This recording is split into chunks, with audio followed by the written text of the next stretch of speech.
My name is Angela, and I'm 33 years old. 2 years ago, after what felt like a lifetime of saving and planning, I bought something I never thought I could afford, a little country house by the lake. The first time I saw it, I stood at the edge of the water, the breeze rippling across the surface like liquid glass, and I knew. This was mine. The house wasn't extravagant, but it had that quiet dignity of a place built to last. A wraparound deck that kissed the shoreline windows that swallowed the sunsets whole, and just enough space inside to breathe without feeling lost. For years, I had lived in the city juggling long hours, tight budgets, and a constant itch for more. This house was my reward, my anchor. The mortgage was steep, but I had a plan. Tourists flooded this lake every summer, searching for the kind of peace I had just purchased. I could rent the place out, cover my payments, maybe even turn a profit. For the first time in a long while, I had a vision of security that didn't feel like fantasy. But joy, I would soon learn, can be fragile. I made the mistake of sharing my excitement too openly. A week after closing on the house, I hosted dinner at my apartment, eager to unveil my plans to the people who should have been happiest for me. My parents and my older sister Nancy, with her husband Rick and their two kids, Emma and Jake. We ate roasted chicken around my tiny dining table, the hum of conversation warm at first. I pulled out my phone to show them pictures. Look, I said, my smile too wide to contain. The deck is right on the water. Can you imagine drinking coffee out here at sunrise? And the extra bedrooms, I thought it'd be perfect for renting out to vacationers. The market's strong. I'll finally have a side income. I expected congratulations, pride, maybe even relief that their youngest daughter had finally carved out stability. Instead, silence thickened the air. My mom was the first to speak. She set her fork down with deliberate care, as if preparing to scold a child. Angela, honey, you can't seriously be thinking about renting that beautiful house to strangers. She shook her head. Lips pursed in that way that always made me feel 12 years old again. Dad jumped in, his voice gruff. Your mother's right. Tourists don't care about your property. They'll trash the place, break things, maybe even burn it down. I've seen it happen. I laughed nervously. Dad, come on. That's a little dramatic. I'd screen renters, carefully collect deposits. Deposits won't bring your house back if it's gone. He cut me off, his jaw set like stone. Nancy, ever the opportunist, leaned forward then. Her voice was honey, but her eyes had calculation. Angela, think about family first. Rick and I were just saying how the kids hardly ever experience nature. They're always stuck in the city playing video games. A lake house would be perfect for them. She glanced at Rick, who gave an agreeable shrug, as if the idea had only just crossed his mind. Mom clasped her hands. And your father and I aren't getting any younger. We could really use a quiet place to get away sometimes. City life is exhausting at our age. Something in my chest tightened. Guys, I bought this house as an investment. I need the rental income. Money isn't everything. Mom snapped softly, though her tone had edges. Family comes first. We'd take better care of that house than strangers ever would. Think about holidays there, birthdays. Think about memories. For the next hour, they circled me like wolves dressed as sheep. Dad repeated horror stories of ruined rentals. Nancy painted vivid scenes of her children catching fish at sunrise, their laughter carrying across the water. Mom leaned on guilt, reminding me of every sacrifice they'd made for me growing up, implying this was my turn to sacrifice back. The roasted chicken cooled, untouched on my plate. Their voices blended into a single accusation: selfish, selfish, selfish. I felt cornered, as though the walls of my tiny apartment had collapsed in on me. To refuse them was to brand myself the ungrateful daughter, the bad sister, the outsider. My heart hammered against my ribs. I could already imagine Nancy's wounded pout, Mom's disappointed sigh, Dad's silent, damning stare. At last I exhaled. Okay, I said, my voice thinner than I intended. You're right. Family comes first. The transformation was immediate. Mom's face lit up like she'd won a prize. Oh, honey, I knew you'd see sense. Nancy leaned back satisfied. This will be so good for the kids. Thank you, Angela. I forced a smile, though it felt like swallowing glass. I'll make copies of the spare keys, but we need to set up a schedule so we don't all show up at once. Within a week, I had handed over 3 sets, one for my parents, one for Nancy and Rick, and one I kept for myself. The keys jingled like chains in my pocket. At first, things seemed fine. Mom and Dad would spend quiet weekends there reading on the deck. Nancy's family took the kids swimming, fishing, roasting marshmallows. Sometimes I joined, and we had barbecues that almost resembled harmony. Almost. But even in those early days, cracks began to show. I'd arrived to find dishes stacked high in the sink sand, tracked through the living room juice boxes stuffed into couch cushions. Nancy would apologize, lightly blaming the kids. They were just so tired, Angela. I'll be more careful next time. Mom would wring her hands. We were rushing to beat traffic, honey. We'll do better. I wanted to believe them. I told myself it was small stuff, not worth spoiling the fragile peace. Yet as I scrubbed stains from the rug while their laughter echoed in my memory, unease whispered in the back of my mind. This house was supposed to be my dream, my independence. Why did it already feel like something I was losing? Late at night, lying awake in my city apartment, I'd picture the lakehouse windows glowing with light. My family inside, their voices filling the rooms, their children's toys littering the floor, and me always standing outside, face pressed to the glass, wondering when I'd be allowed back in. I didn't know it then, but I had just opened the door to a storm. For the first few months, I told myself everything was fine. More than fine, this was how family was supposed to be. The lake house buzzed with life in ways I had never imagined when I signed those closing papers. My parents spent weekends on the deck, Mom in her sun hat with crossword puzzles, Dad with a fishing rod dangling lazily in the water. Nancy and Rick brought the kids who splashed around in the shallows, shrieking with delight, their little bodies tanned from hours under the sun. On good days, I joined them. We grilled burgers, roasted marshmallows, and pretended this house was a gift I had given us all. See, Nancy would say, her hand sweeping toward the lake as Emma and Jake cannonballed from the dock. This is what childhood is supposed to look like. And I'd nod even as something sharp twisted in my chest. Because behind every picture-perfect scene there were reminders. One Sunday evening, I arrived after work intending to stay a few days.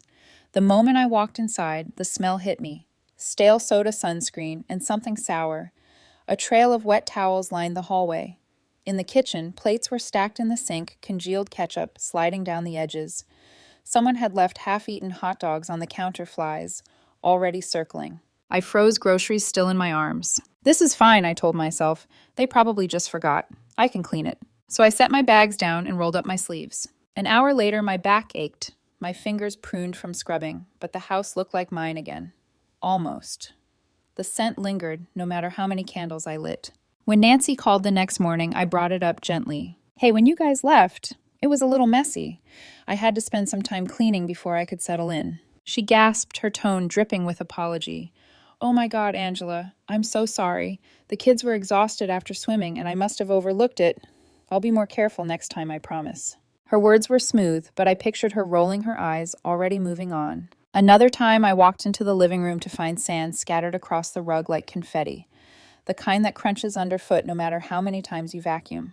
Emma's glittery flip-flops sat abandoned in the corner.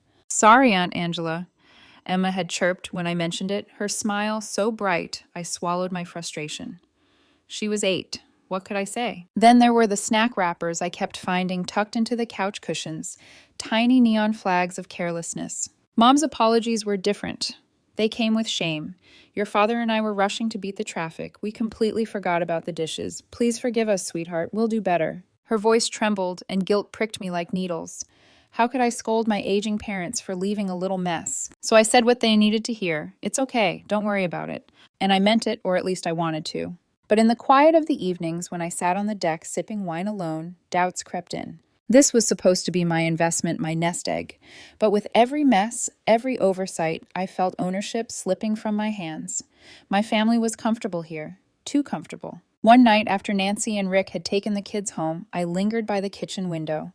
The counters gleamed from my hours of scrubbing. The house smelled faintly of lemon polish. It looked like mine again, but only because I had erased their fingerprints. If I'm always cleaning up after them, whose house is this really? That question haunted me. It wasn't just the physical mess. It was the way Nancy began to talk about the place like she had some claim over it. During a family barbecue, she laughed, wine glass in hand, and said to Rick, "This feels more like our second home than Angela's, doesn't it?" Rick chuckled, sliding an arm around her waist. Cheaper, too. They laughed, and everyone else joined in except me. I forced a smile, but inside, anger burned hot. My mortgage isn't a joke. Dad added fuel without even realizing.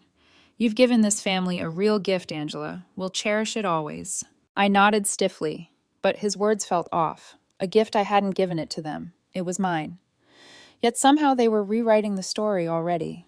And me, I stayed silent, afraid that if I corrected them, I'd be cast as ungrateful or worse, selfish. So I let it go, again and again. Because part of me was afraid they were right. That money wasn't everything, that I was greedy to want control over something my family clearly loved, that maybe being the good daughter meant putting everyone else first. But in the dark, when it was just me and the creak of the lakehouse walls, I whispered to myself, this was supposed to be mine. The whispers grew louder as time passed. Little problems stacked like bricks, forgotten trash, sticky floors, juice stains on the couch. Each apology slid off me less easily. Each excuse left a deeper scratch. And still I said nothing, because I was afraid of what would happen if I did. The lake house was my sanctuary, but it was slowly becoming something else, a stage for a play I didn't audition for. And every time I looked at the keys hanging on my parents' hook or dangling from Nancy's lanyard, I saw not just metal, but chains. The cracks had begun. I just didn't know how wide they would spread. It was late spring when I finally carved out a week just for myself. I had been drowning at work for months, staying late, eating takeout at my desk, waking up with my laptop still open beside me. My body ached for rest, my mind for silence. The lake house was supposed to be my refuge, and I was determined to claim it. I remember sitting at my apartment table, flipping through my calendar with a thrill of anticipation. 7 days at the lake. Just me, the water, and maybe a few friends.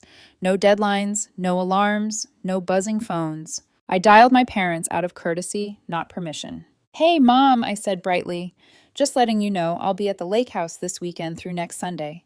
Took some vacation days. Figured I'd give you a heads up." For a moment, silence. Then her voice tight as though pulled through clenched teeth. "This weekend, Angela, that's not going to work." I frowned. "Not going to work? What do you mean?" "Your sister already made plans," Mom said. "She and Rick are taking the kids up, and Rick's parents are coming too. They've been looking forward to it." I felt the words land like stones. "Mom, I'm telling you about my plans. I bought this house. I pay the mortgage. I should be able to use it whenever I want." Her voice sharpened suddenly a blade. "You're being unreasonable. Nancy's family needs this break. You're putting your own wants above your family's needs." My pulse hammered in my ears. Unreasonable. I work 60-hour weeks to pay for that house. If I can't use it when I need it, then what's the point? Her tone shifted from scolding to icy. "You know what, Angela, I can't talk to you when you're being this selfish." And then click, she hung up. I stared at my phone in disbelief. My own mother had just called me selfish for wanting to use my house. Anger rising, I called Nancy. She picked up on the second ring. "Did you know I wanted the house this weekend?" I asked. "Yeah," she said casually. "Mom mentioned it." "But Angela, look, Rick's parents are flying in. We've been planning this for months. You can go another time." My jaw tightened. I already told my friends we'd spend the week there.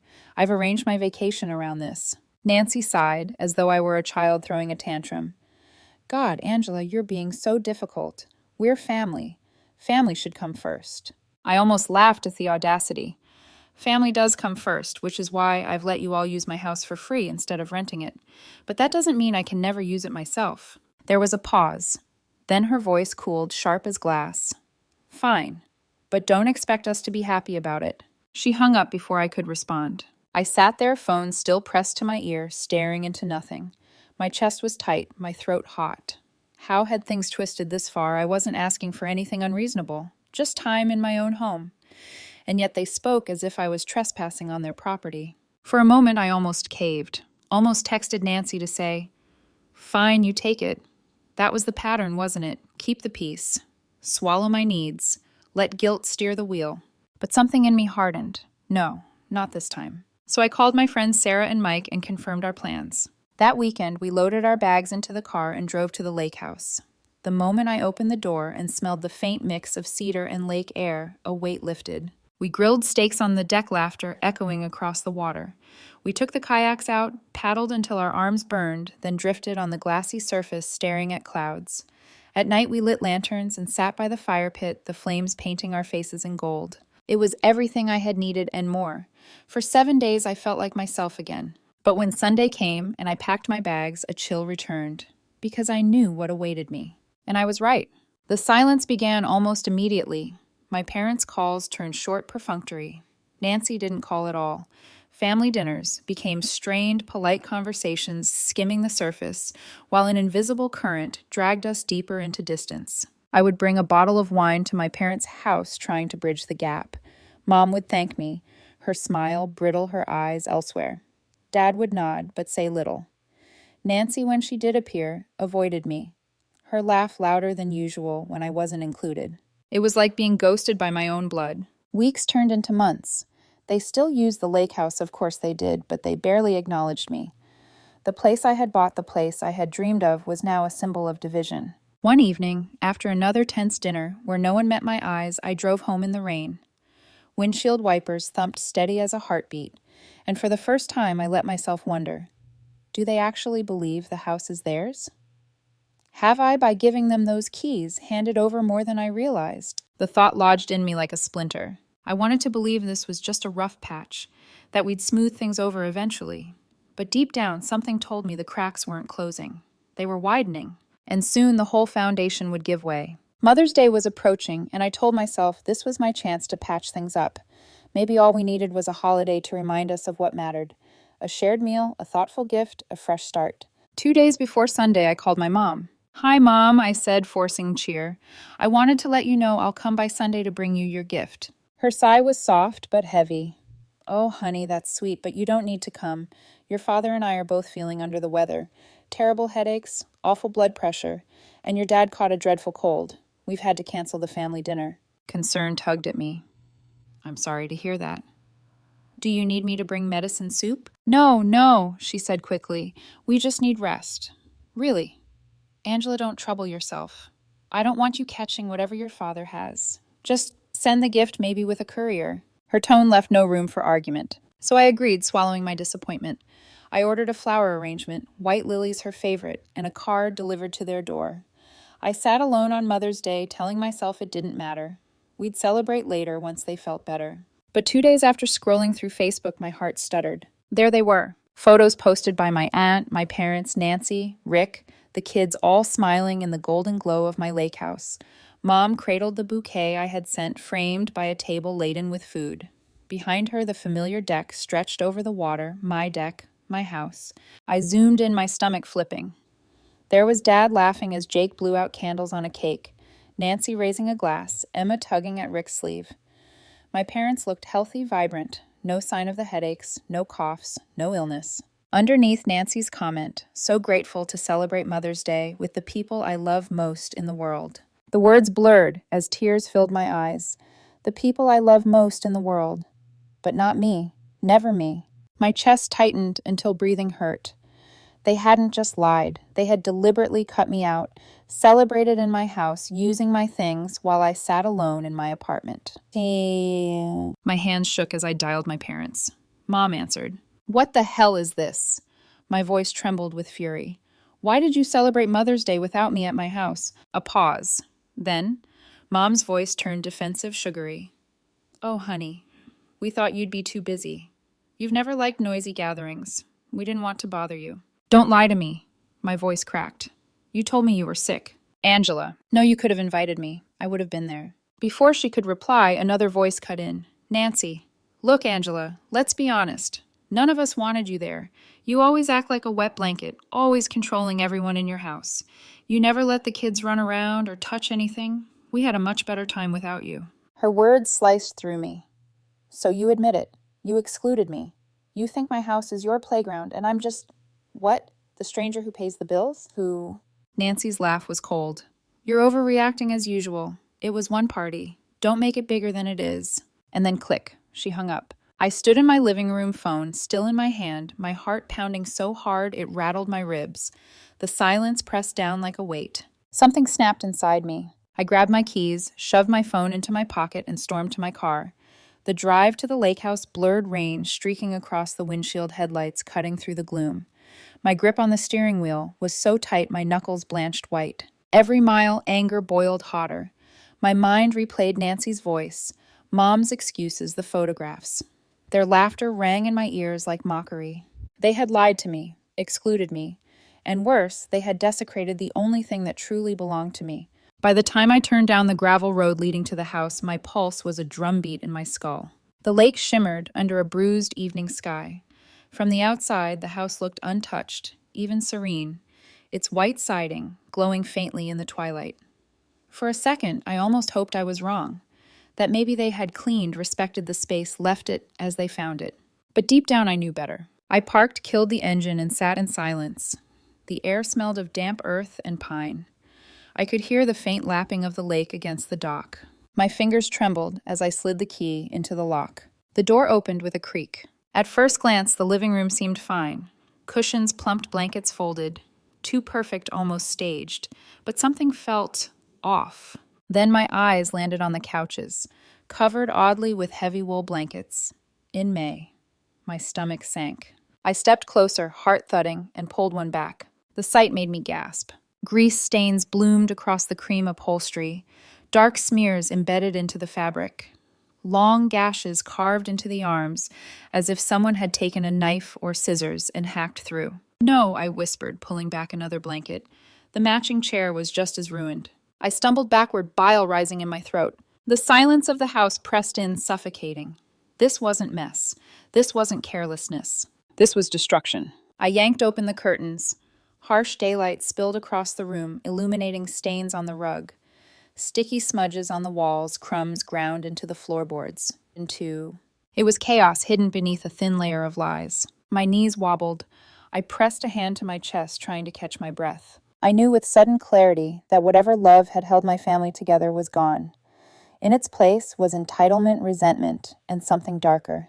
And I hadn't even seen the worst of it yet. I stood in the living room, breath shallow, staring at the wreckage disguised beneath those blankets. The house was quiet, but not the comforting kind of quiet. This was the silence of something violated the stillness after chaos. My hand shook as I pulled the covers off every piece of furniture. Each unveiling was worse than the last.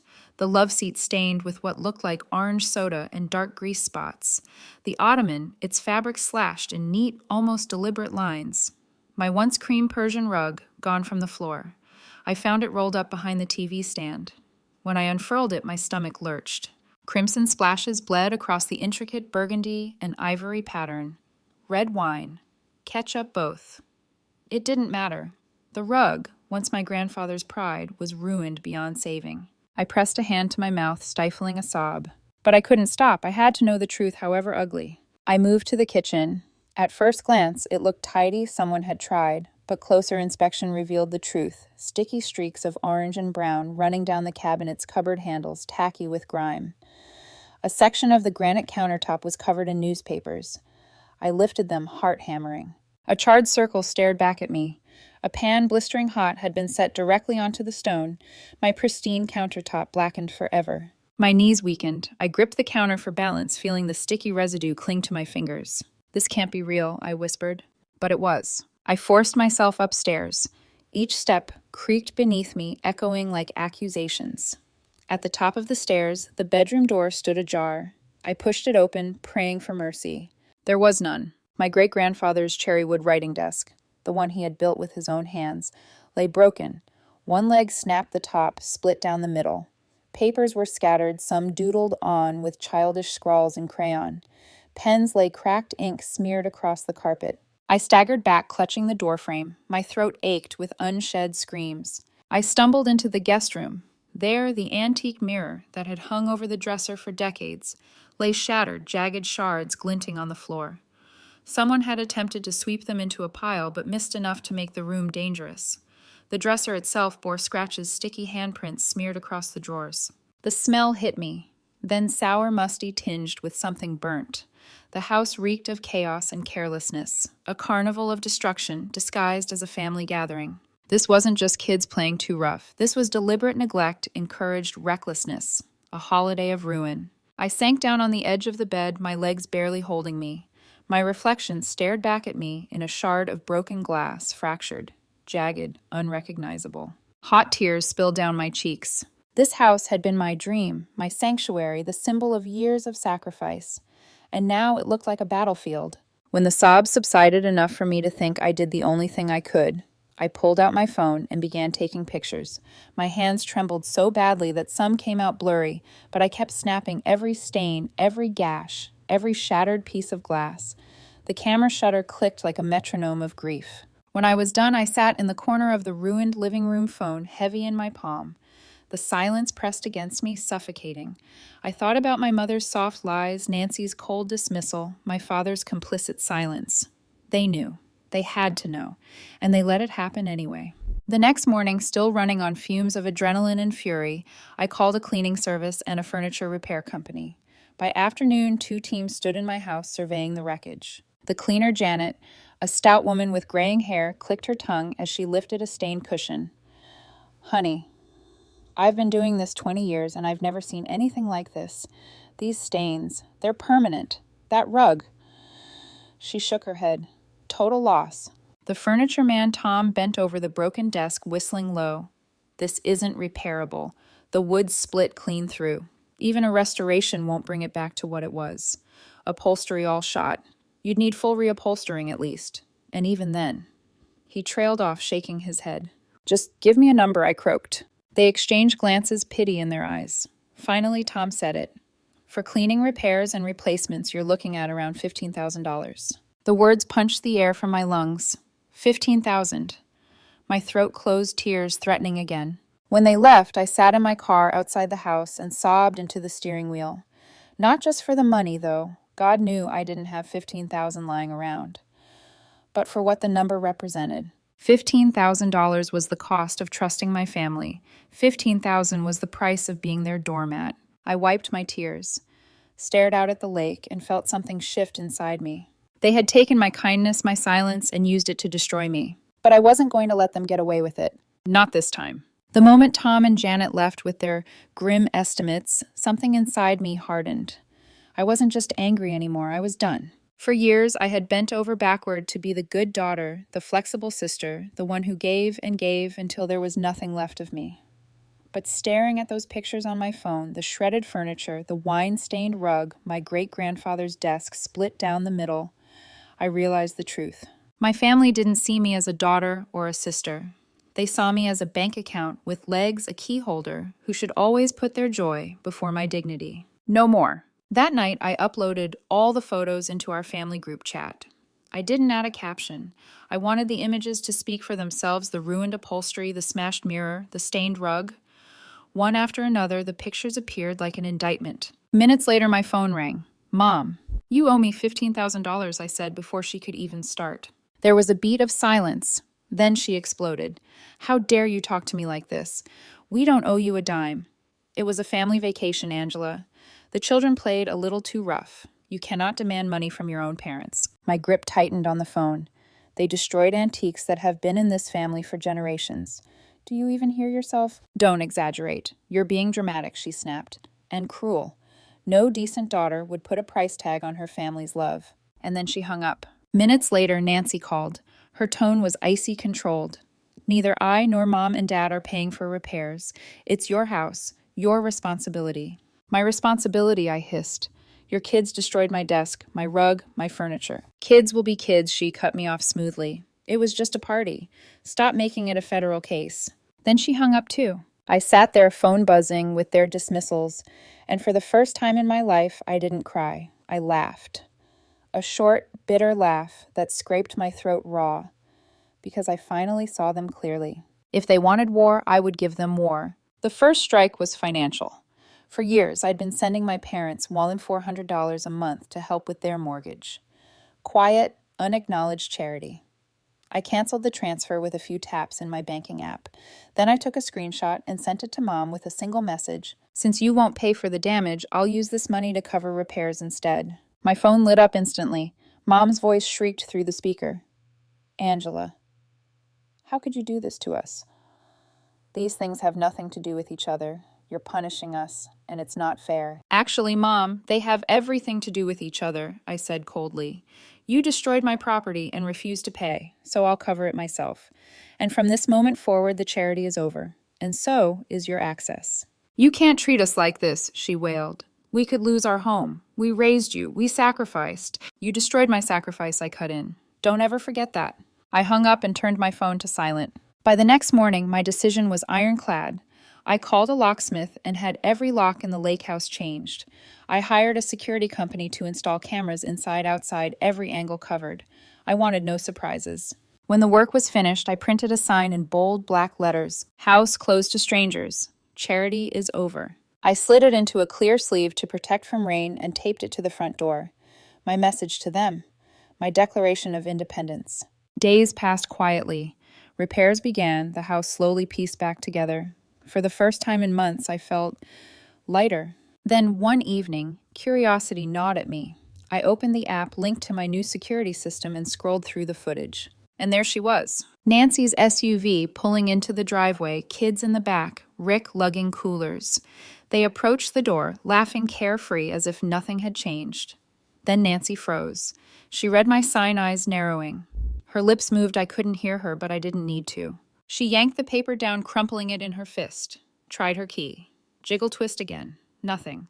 She shoved it at Rick, who tried too. Both grew frantic, frustrated. On the footage, I saw Emma and Jake sitting on the porch, confused, asking questions. Nancy snapped at them, her face flushed with anger. After half an hour of failure, they packed everything back into the SUV and drove away. I watched the footage twice, maybe 3 times, a small smile tugging at my lips. For the first time in years, I felt the balance shift. They had pushed me into a corner for so long, but now they were the ones locked out. Of course, it didn't end there.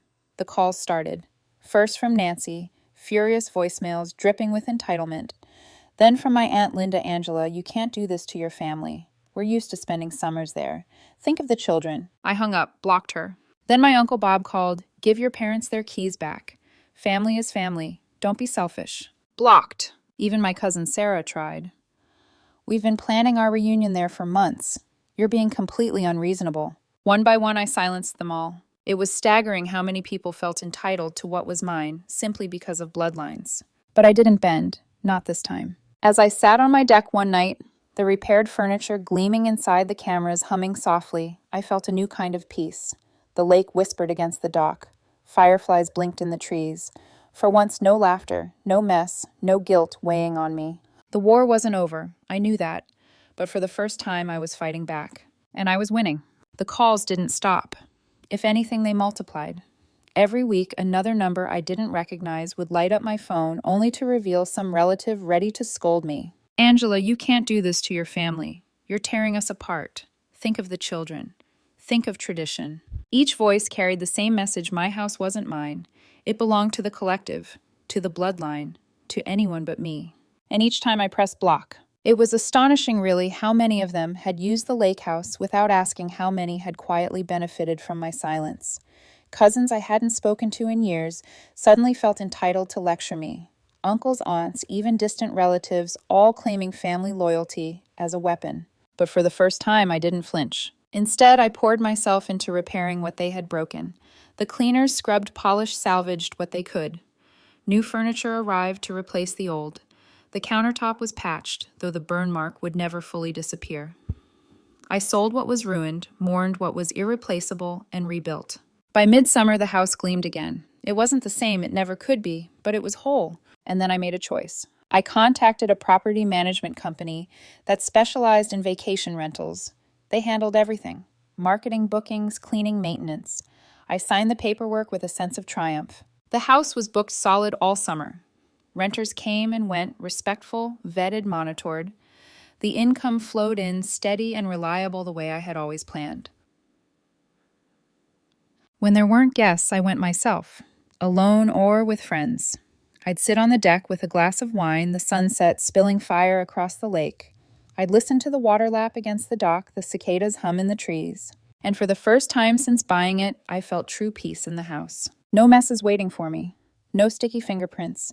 No guilt hovering over my shoulders. Just me, and the home I had dreamed of. Of course, my parents tried to claw their way back.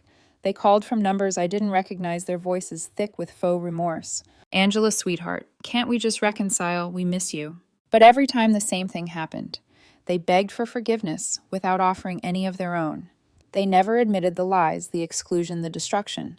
They acted as if I was the unreasonable one for holding a grudge. And I said the same thing calmly every time: "I'm not ready to talk to you yet." Then I hung up.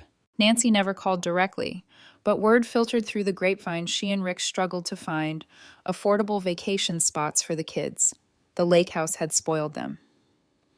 Why settle for cramped motels when they used to have a lakeside retreat for free? I won't pretend I didn't feel a flicker of satisfaction at that. As for my parents, I heard they managed to keep up with their mortgage, but at a cost. They'd always lived beyond their means, counting on my quiet generosity. Now, without my $400 a month, they were cutting corners, selling off small luxuries, tightening belts. Sometimes guilt pricked at me. I'd lie awake at night wondering if I had been too harsh, if I should have forgiven, absorbed the loss, restored the family peace. But then I'd remember. I'd remember the rug soaked in wine, the desk split in two, the photographs of them smiling without me celebrating in my house while telling me they were sick. Nancy's voice saying, "It was much better without you." And the guilt would fade, replaced by something harder. Something like resolve. Because the truth was simple love without respect isn't love. And family without boundaries is just exploitation with prettier words. A year passed. The money I once funneled into their mortgage had long since covered the repairs.